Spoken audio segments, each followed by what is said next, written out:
भाकरोटा अग्निकांड पर बड़ी खबर आ रही है। हादसे में अब तक 11 लोगों की मौत हो चुकी है। यह आंकड़ा लगातार बढ़ रहा है। अग्निकांड में करीब 45 लोगों के घायल होने की खबर है, जिनका इलाज अस्पताल में जारी है। अग्निकांड में करीब 40 से ज्यादा गाड़ियां खाक हो गईं।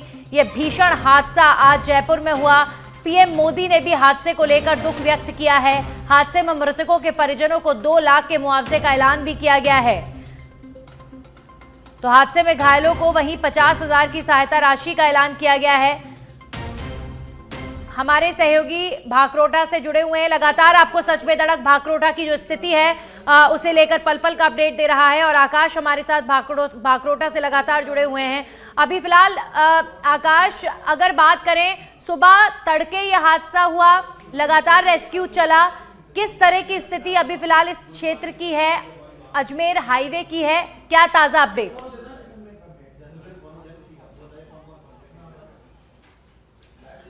देखिए नंदिनी, सुबह जब ये कांड हुआ उसके बाद अभी थोड़ी देर पहले, यानी कि 1 से 2 घंटे पहले, जो मलबा पड़ा हुआ था, जो लोडिंग ट्रक्स में थी, वो सभी खाली किए गए और इस रोड के ब्लॉकेज को क्लियर किया गया। लेकिन आवाजाही अभी शुरू नहीं की गई है। हालांकि अब 10 मिनट पहले ही सभी लोगों को सिर्फ और सिर्फ पुलिस बल, अग्निशमन सेवा के जो लोग हैं वो, और जो लोग एलपीजी टैंकर को खाली करवा रहे हैं, यानी कि ट्रांसफर करवा रहे हैं, वही लोग सिर्फ और सिर्फ वहां पर मौजूद हैं। मैं एक बार नंदिनी जूम करके, अगर दिनेश कैमरामैन मेरे फ्रेम दिखाएं, तो जो एलपीजी का ट्रक सुबह आधा जला हुआ था, नंदिनी, जो आधा जला हुआ जो ट्रक था, उस ट्रक को खाली कराकर अब एक नए टैंकर में उसकी गैस को, एलपीजी को शिफ्ट किया जा रहा है।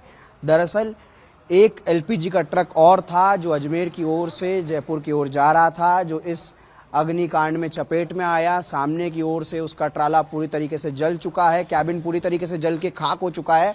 लेकिन अच्छी बात यह रही कि जो एलपीजी गैस का जो टैंकर पीछे है वो उसमें नहीं जला, बल्कि सिर्फ और सिर्फ बाहर से आग की लपटों ने उसे अपने जद में लिया था। बाद में अग्निशमन की गाड़ियां यहां पर जब पहुंची, पुलिसकर्मी यहां पर पहुंचे, अग्निशमन सेवा के लोग पहुंचे, सिविल डिफेंस वाले पहुंचे, तो सभी ने उस एलपीजी टैंकर की जो आग थी उस पर काबू पाया और अब वहां से उसके ट्रांसफर की चीजें, एलपीजी गैस को दूसरे ट्रक में ट्रांसफर किया जा रहा है, दूसरे टैंकर में।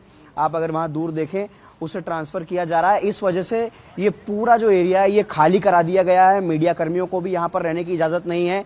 सिर्फ और सिर्फ पुलिसकर्मी, जो सुरक्षा बल के लोग हैं, जो लोग उस ट्रांसफर में जुटे हैं, वो वहां पर एक एम्बुलेंस भी तैनात की गई है। कैमरामैन दिनेश वो दिखाएंगे, एक वहां पर एम्बुलेंस भी थोड़ा दूर जो है वहां पर तैनात की गई है। और करीब मैं 100 फीट नंदिनी दूर हूं, जहां पर वो जो सुबह टैंकर और ट्रक की जो भिड़त हुई, मैं वहां से 100 फीट दूर हूं। और जहां पर वो ट्रांसफर चल रहा है वहां से करीब मैं 200 फीट दूर हूं, 150-200 फीट दूर हूं, जहां पर इस वक्त वो ट्रांसफर चल रहा है।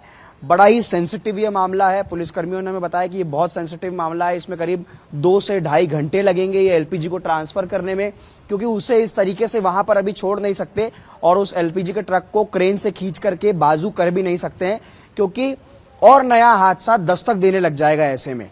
क्योंकि अभी भी इस तरफ, जब आप उस तरफ देखेंगे जहां पर जो जिस टैंकर में सुबह हादसा हुआ है, उस टैंकर को खींच करके किनारे लगाया गया है, वहां पर अभी भी पेड़ में थोड़ी बहुत आग बची हुई है। धुआं वहां पर धीरे धीरे उठ रहा है। थोड़ी थोड़ी देर में ऐसे अग्निशमन की गाड़ियां आती हैं उन पेड़ों पर। ये देखिए, इस ट्रक में देखिए, अभी तक नंदिनी धुआं, अभी भी उस ट्रक पर अभी थोड़ा सा धुआं जो है वो उठ रहा है। मैं अपने दर्शकों को दिखाने की कोशिश करूंगा, उस ट्रक पर अभी भी धुआं उठ रहा है। तो इसीलिए कोई भी अनहोनी ना हो, जनहानि ना हो, इस वजह से ये काबिल तारीफ चीज है जयपुर पुलिस की कि उन लोगों ने सभी लोगों को यहां से क्लियर कराया। आसपास की फैक्ट्री, दुकानें, गांव वाले, स्थानीय लोग जो भी यहां पर है, उन सभी को इस जगह से बाहर कर दिया गया है जहां पर ट्रांसफर चल रहा है। वहां से करीब ये हादसा सुबह सुबह के वक्त में ले चुका है और कोई बड़ी दिक्कत ना घट जाए, क्योंकि जिस तरीके से ब्लास्ट हुआ और जितनी दूर तक आग फैली, समय रहते इस पर काबू पाया तो मौत के आंकड़े को शायद थोड़ा सा कंट्रोल कर पाए हैं, अन्यथा और भी लोगों की जान जा सकती थी। लेकिन बहुत बड़ा यह हादसा है और अजमेर हाईवे के ट्रैफिक व्यवस्था को लेकर इस हादसे ने बहुत गंभीर सवाल खड़े कर दिए हैं।